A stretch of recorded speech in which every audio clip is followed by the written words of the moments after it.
Welcome, Gunrunner.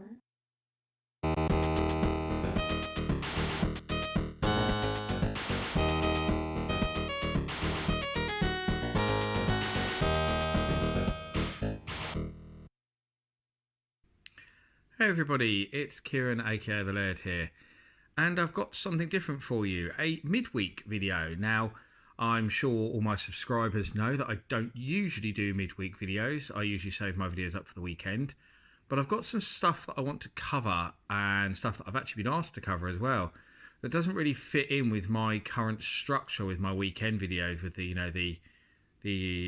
versus arcade, the documentaries, the hardware reviews, and the compilation videos. So I thought I would start doing some Wednesday videos to fill in a gap somewhat and get some of these videos done. And you'll see that the first one here is ST Action magazine. Now, I purchased a big stack of these off somebody on Facebook a little while ago. I saw them in one of the selling groups and the price was really good and I just couldn't resist. One thing that I think brings me nostalgia, probably more than anything else apart from the games themselves, are magazines. I used to buy tons of them back in the day and pore over them for hours. I absolutely loved magazines. And with that in mind, it's probably no surprise that I've ended up writing for magazines and become a professional writer. I didn't know that back then. I wanted to be a programmer. So there we go. It's funny how these things influence us. So I thought it'd be nice to look at them, and actually when I posted the photos of them that I'd picked them up on social media, lots of people asked if I could do a video looking at them. So I'm sorry it's taken so long, but I got here eventually, and here we are. So what I'm going to do is, there are so many here, I'm going to split this up into parts, and I don't want the videos to be too long either because people get bored. So I'm just going to have a flick through them, but first of all, just to give a bit of background, ST Action was actually the first magazine for the ST that was purely games. There was another one later on because the one, which was originally for ST Amiga PC, split up, and there was the one for ST, which was a purely games magazine, but it didn't last that long.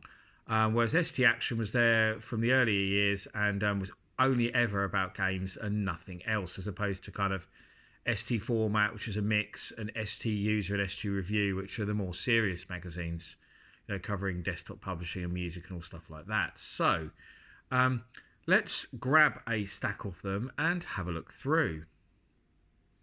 So let's see what we've got in this first stack. So this is issue, oh, it's up the top, isn't it?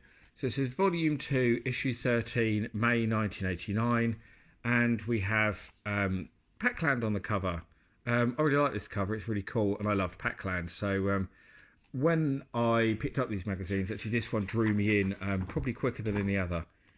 Lots of classic adverts as well as we go, but we're just going to have a really quick look through and have a look at the reviews and stuff. So we've got, as always, the previews at the beginning. Have a look at Sierra, the software house, as the letters pages. I never wrote a letter to ST Action. It was a magazine that I bought occasionally. I didn't buy it all the time. ST Format was my main ST magazine that I bought all the time. So this was good, where they kind of re-rated games, where they thought that their opinions had changed over time. And they always did this. And ST A1 was their kind of crash, smash, stroke, YS mega game, CMVG hit, whatever you want to call it. And it wasn't always awarded to games of the 90s. Sometimes they gave it to games in the 80s as well. So Populous there, 90. One thing I must say actually about ST Action is they were always really harsh with their reviews. And you'll find that as I'm going through, as I start to pick out some of the games that they did treat badly. They always gave multiple opinions as well for the bigger games like you see there, Police Quest 2. Which they liked, 84. Advert for Chucky Egg 2. Don't remember Chucky Egg 2 at all. I remember seeing the adverts for it, but I never remember seeing it anywhere, and I've still never played it. Operation Neptune. So there we go. Road Blasters, quite a big name game. Surprising to see it only got a one-page review, and it got 63. So Yeah, not great. I actually thought the ST version of Road Blasters was pretty good, so especially for US gold standards. So there we go. Jug 55, not familiar with that at all. Looks quite nice though from the screenshots. Cosmic Pirate, don't remember that whatsoever. See, it's funny, that gets a big review, 80%, but Road Blasters only got a single page, and I've got 3. Incredible Shrinking Sphere, ISS. F-16 Flight Simulator, that got 79. I never did like flight simulators, a bit too slow and plodding for me. The Real Ghostbusters, again, it's quite a big name game, but they only gave it 1-page review. And again, 63, they thought it was pretty average. I've never actually played the ST version, but I really liked it on the Spectrum, and I really liked the arcade game, so I must try out the ST version sometime actually. So there we go, Pac-Land, the cover review. See, this is what I was saying is they gave it an STA1, but it got 81%. So it only has to score just above 80 sometimes to get an STA1. But you'll notice there's other games that scored higher than this that didn't get an STA1. So their review system was rather strange indeed. The ST version of Pac-Land is pretty good, so probably deserved on that one. Ballistics by Psygnosis, 66, so Emmanuel 59. Human Killing Machine, they gave 44. One of the most horrendous games I've ever played, probably, and the ST version was horrible, and I wrote about it in Ashen's book because I was so upset and pissed off about it when I got it, and yeah, you can read my story in Ashen's Attack of the Flickering Skeletons about Human Killing Machine. I should not dwell on that much longer. 44, to be honest, is generous. The Running Man, 67. I've never played that, and I really should do because I love the Running Man film. One of my favourite Arnie films. Brilliant. Roar of the Rovers. Remember the cartoon strip? Don't remember the game. Apparently the game was terrible though, 24%. I have to say, from the screenshot there, it looks abysmal. Good old Silica Shop. I bought a lot of Jaguar stuff from Silica Shop.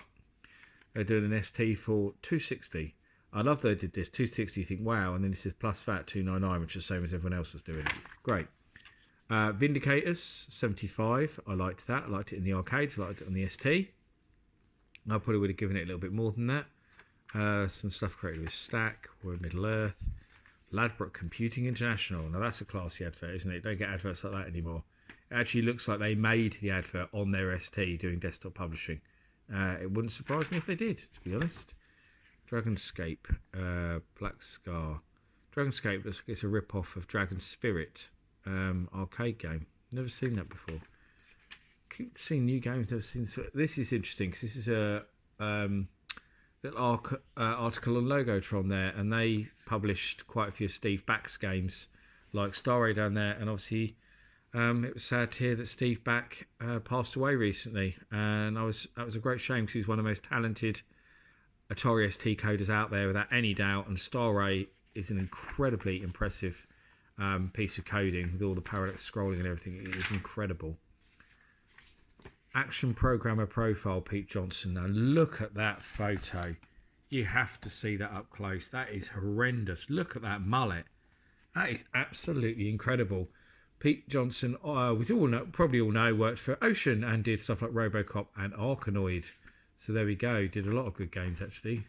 And then the cheats that you always get in the back. All that stuff. Some more adverts. Case of Conversion. So they have a look at arcade games. So cracking month here for arcade games. I mean, check this out. Operation Thunderbolt, Power Drift, R-Type and Afterburner. You can't really get a much better lineup there of games there for arcade.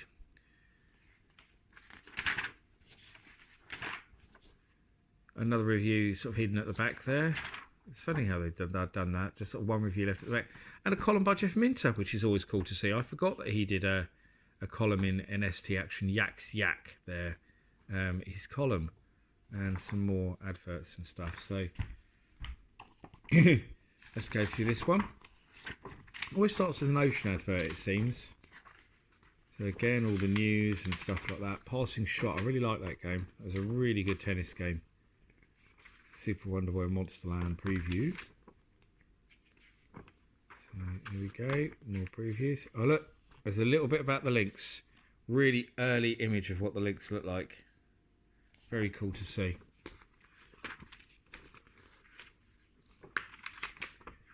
An article on the horrendous company Tiertex, who pretty much did a crap job with most of their conversions, actually.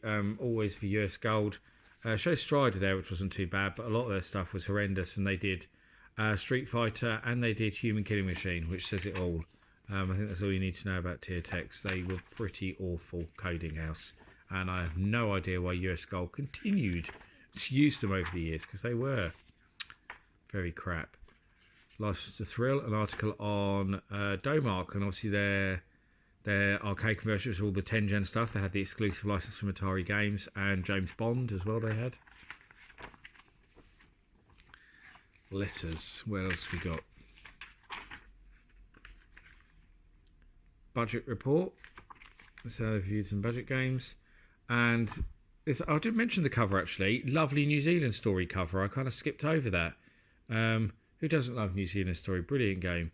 That does appear to be the guy out of Rainbow Islands in the background though. It seems to be Bub. So it's kind of snuck him in there. Definitely looks like him. And there's the review for New Zealand story, which unsurprisingly they gave an STA 1. Like last time, Pac-Land got 81, this got 82. I'd perhaps put it a bit higher because I think it's a really good conversion. Those screws are a bit strange that they've used there. Tom and Jerry by Magic Bytes, don't remember that at all. I don't remember there being a Tom and Jerry game. I loved Tom and Jerry as well, so I'm surprised I don't remember that. Warship, a strategy game. Oh, Passing Shot. I was talking about, they gave it 64. See, for me, that's in the 90s. Easily the best tennis game on the ST. Conversion of a Sega arcade game. Really, really good. Highly recommend that if you haven't played it. Rocket Ranger by Cinemaware. 72. Of course, Cinemaware did quite a few bit of stuff on the ST early on and then abandoned it and just concentrated on the Amiga on PC, which is sad. Krypton Egg. I'm sure I played that on the Acorn Archimedes, actually. I'm sure I did. It was quite good. See, Gemini Wing, they gave 55%, and I really like that. I think it's a really, really, really solid shooter for the ST, so I don't agree with that one. Game tips and cheats. Mr. Heli, 62%. Perhaps maybe a little bit harsh. I think it's a pretty good port by Firebird there. Zombie by Ubisoft. It was one of their earliest games, and it's a really atmospheric, actually, kind of point and click adventure that's just based on Dawn of the Dead, and it's a really, really good game. So again, I think 69 is perhaps a little bit harsh there. Indie games. The STA 1 Rainbow Islands. Oh, that would explain why they've stuck him in the background then. Oh, and that's Mr. Heli. Of course it is. So they've combined a few of their reviews onto the... Oh, God, it even says it there. I'm really stupid. Sorry. Yes, I'm an idiot. I didn't notice that. I'm trying to do it too quickly and didn't read it properly. So they gave it this one. This is interesting. STA 1, 78%. So that shows they could even give games in the 70s an STA 1, and that's a scandalous 78 for Rainbow Islands. That should be in the 90s. I actually chatted to Steve Turner from Graph Gold, who did that port at an event, and he said that the ST version of Rainbow Islands he felt was his best game because he got it so close to the arcade game, and he's still really proud of it, and so he should be because it's a brilliant conversion. Hellraiser, don't remember that. Night Dawn, don't remember that. Hawkeye by Thalmus might have been good on the C64. It was crap on the ST. 59% and probably bang on. I mean, it's cack. Really rubbish graphics, awful sound. Doesn't play that great either. Dominator System 3, don't remember that at all. Let's go R-Type rip-off. Battletech, Infocom, Vulcan, so we've got a few strategy games to end with. Yak's Yak, and it looks like he talks about the links, so I might have to read that because he's got links down there. Yes, I will read that. So, that's that.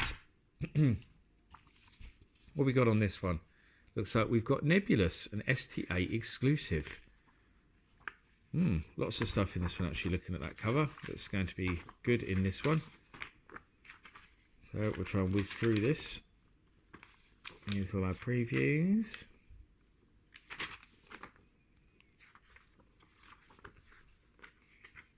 Tripatron, Llama Soft advert. Here's the old letters page. Action Service, I had that. Don't remember much about it, but I know I had it. Super Hang On, that was a great conversion on the ST. Good advert there. An article on Mirrorsoft, which is pretty cool. They did some good stuff actually in Mirrorsoft and the ImageWorks label. Blasteroids is a particular favourite of mine that I remember. So there's Nebulous, they gave it an STA1. I know a lot of people like Nebulous. I absolutely hate it. I've always found it really frustrating and annoying. And they gave it 92, which is an incredibly generous rating by ST Action standards. Really, really surprised by that. I wouldn't give it anywhere near that because I hate it, as I've already said. Some other little reviews. We've got Army Moves by Imagine there, which I gave 39. It's a decent game, but it's too hard. Asteroids Deluxe by Atari. I think that's pretty decent. So 43. Probably because it was an old game by that point, but yeah. Helter Skelter by Audiogenic, pretty good game there. Overlander by Elite, I loved that, real classic. Probably preferred it to the ST version of Road Blasters. Had lovely graphics, great music, really good game. They gave it 69. I would have gone a bit higher. Synapse by Houston, 63. Great on the Spectrum, not so great on the ST. I think by the time the ST come on, we expected a little bit more from our shoot 'em ups. Bombjack Elite 55, absolutely scandalous review. Bombjack was one of the games I got with my ST in the old Power Pack, and I loved it. I played the living daylights out of it. A really good port, if you ask me. Music gets a bit annoying, but it's still a very good port. There was another game I got on my Power Pack, I think, as well. Space Harrier, another Elite game. They gave it 75. It's a good port. It's a good port to the ST. Perhaps a little bit under on that one. Netherworld by Houston. Vectorball by Virgin Mastertronic. Sky Chase, I remember that. I really liked that game actually. It's good fun, especially with the split screen, the two player, really good. And I was mentioning Street Fighter tier text conversion on the last issue, and there is the game, and it's a horrible, horrible, horrible game. And they gave it 43, and it's a shit conversion, really, really terrible. So I would have given it about 20%. Championship Cricket, 42. And I mentioned Super Hang On a minute ago when we saw it. They gave it an STA1, well deserved. They gave it 84. I'll perhaps go a tad higher, but damn good conversion on the ST. Hell of a lot better than US Gold's conversion for Outrun. It's a shame that Activision didn't get to do both because they could have used the same engine. And Super Hang On is how a racing game on the ST should be done, and Super Hang On is, Outrun isn't. Whirligig, I had that, I remember picked it up cheap, and I never really understood it. I thought it was really strange, but it had lovely graphics, so they gave it 62. But strange they gave it 69 for graphics, which I don't get at all. Jet, Hotshot, I loved that game. They gave it a 54. I picked it up on one of them little. They did these games in the computer shop where it's like the disc in a plastic sleeve. I can't remember what they were called, but they were like really budget price. I think they were only like $2.99 or $3.99. And they were great, and I picked up some really good games on that, actually, like Archipelagos, Hot Shot, Artura is another one I remember picking up like that. Yeah, they were really cool. Deflector was another one, I think. But yeah, 54, a bit harsh. I really liked that game. I really did. Summer Olympiad, another favourite. We used to play that multiplayer, my brother and my neighbours, and we loved Summer Olympiad, so 72, no, too low. I'd have gone higher than that. Star Collider 2. Pretty much regarded as an all-time ST classic, but they gave it 77. So, again, probably a bit low on the rating side there. The Empire Strikes Back by Domark, they went for 75. I'll perhaps go a bit higher. It stays incredibly faithful to the arcade game. Really good. Arkanoid 2, 64. Again, I think that's harsh. Eliminator, they get 80. STA1, probably deserved. Eliminator is a really good game. Very graphically impressive as well. It was written for the ST first and then converted to other systems, so it's kind of a good example of the hardware. What we got, Case Conversion, Black Tiger, Vulcan Venture. Not such a great month for arcades this time. Okay, one's there. And that's it. No random review at the back this time. Nope. And there's no Jeff Minter column in this one. Issue Volume 1, Issue 6. That's quite an early issue. I didn't put these in order. I just kind of put them into piles to look at. So who will win the Vector Wars? So I assume they've got some stuff on 3D games in this one. This is January 1990. Issue 21. So stop using the volume thing there. They just started saying issue. So Thunderbolt there. What we got? I'm already interested to see North and South there. And Switchblade. Hard drive and power drift. Oh, a lot of good stuff in this one then. Let's get stuck in then. So what we got then? This is all the previews.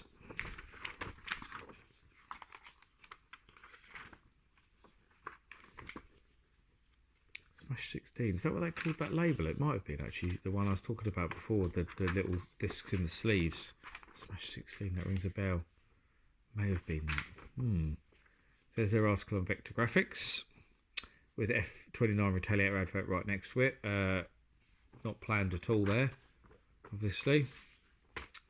It's obviously got, that's quite cool there, because it's got an interview with Jez San from Argonaut, who obviously did Star Glider and stuff, and they were a bit of experts at 3D graphics, because they obviously went on to do Star Fox for the SNES as well. So some stuff with interface there. Martin Kenwright, Gold Runner 3. On Pollock Thunderstrike. So there's little bits about the programmers and how they did the games. Galaxy Force, ST Action, I absolutely hate you. You gave Galaxy Force 2 50%. It's one of my favourite ST games. I think it's an incredibly good conversion of the arcade game. Even fakes the scaling. Has amazing music by Dave Lowe. Absolutely outstanding game. It'd be like a 90 something for me easily without even trying. Hard drive in there, 72. I think that's a pretty decent port of the arcade game, and also benefits from the fact you can use mouse control, which is pretty cool. Stormlord by Houston, 67. Yeah, pretty decent game, but a bit hard. Snoopy by The Edge. Remember it, but I never actually played it. 63. Remember the Edge's games are usually pretty lackluster, to be honest. Chambers of Shaolin by Thalion. That was a pretty decent fighting game. Had some lovely music by Mad Max, aka Jochen Hippel. So that was good. Onslaught by Houston. Excuse me. Quite a gory, kind of strange arcade adventure. Not bad though. It was 71. ST Power Drift, which was a brave attempt, but the frame rate wasn't really good enough. I remember picking it up on budget. And I liked it, but I think if I played it now, I'd probably find it quite painful, because I just remember the frame rate being really bad. They gave it 76. Ninja Warriors, 65. That was a pretty decent port. Perhaps the game's a little bit limited, though. All things considered, I think it's a good conversion. I pulled the pages out there. It's not good. What else we've got? Dragons of the Flame. Sporting Triangles. Ultimate Golf Shark Attack. Okay. Greg Norman, that's what that is. He's in that game, seem to remember. Commando by Elite, 69. It was a good conversion, but it took years to come out. It's almost like they went back and did it again. So, yeah, it was alright. STA1, Ghouls and Ghosts. Yeah, it was a good port to the ST. And had particularly amazing music by Tim Follin. But yet they only gave it Sound 68, which is just absolutely insane, because the music on it is incredible. So I just don't get that at all. Roller Coaster Rumbler by Tynesoft. Don't remember that at all. How strange. Super Wonder Boy, aka Wonder Boy in Monsterland, as I know it. I give it 73. I think that's a really good platform game on the ST, actually. I really like it. So I'd go higher on that. Oriental Games. Switchblade.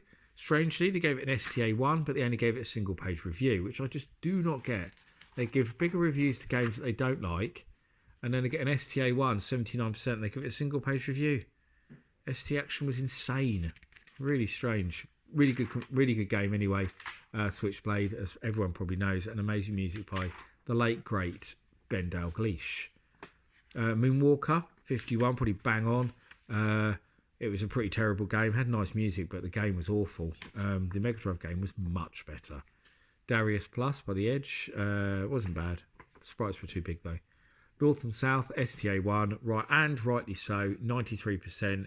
And it's nice to see ST Action being pretty much bang on the money there, because this North and South is easily one of my favourite ST games, and I think that's the highest rated game I've seen so far in an ST Action. So Fiendish Freddy's Big Top of Fun, so that was alright, special. Batman the Movie, that was a really good game. They gave it 74. I think it's probably worth a bit more than that. Great soundtrack as well. Ultimate Darts by Gremlin, okay. And then we go into our tips and sheets and all that stuff. So there we go. There's a look at some ST Action magazines, finishing with the Axe column there. Great stuff. And Gaza. And that's it. And I hope you enjoyed that watch. And I'll be back next week with a look at another stack of ST Action magazines for you. And thank you for watching. And I'll see you all again for another video very soon. Bye-bye.